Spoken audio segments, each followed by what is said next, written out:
this video, we're going to introduce our mobile app. We're going to talk through the steps of downloading the app and then what to do when we're in the laundry room to start a washer or dryer.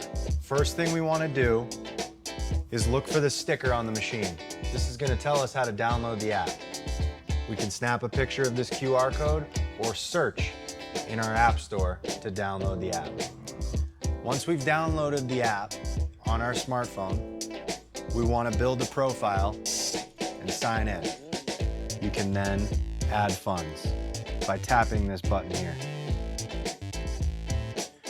You'll be greeted with a couple of presets. You can select one of these presets or you can add a custom amount. You can also toggle the auto refill on and off. We're going to hit the home button. Once funds have been added, they'll appear right here. Once we have the funds on our mobile app, we're ready to visit the laundry room and start a machine. Once we've decided which machine we're going to start, and we've selected a cycle on the control panel, we're going to come back to our app, and we have two ways of starting the machine.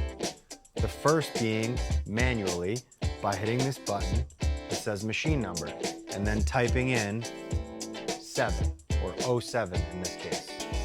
We can also hit the scan QR code button. That will open up our cell phone's camera feature and allow us to take a picture of this QR code right on the machine, telling the machine that it wants to start.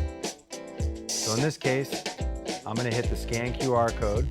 It's going to open up my camera, and now I'm going to aim it at this QR code. It will recognize the machine that we're trying to start, and it will tell us the vend price. In this case, it's $3 to start this load. We're going to hit OK. Once we've done that, this machine is ready to start. Once the app tells us to push the start button, we come back to the control panel and push the green start button.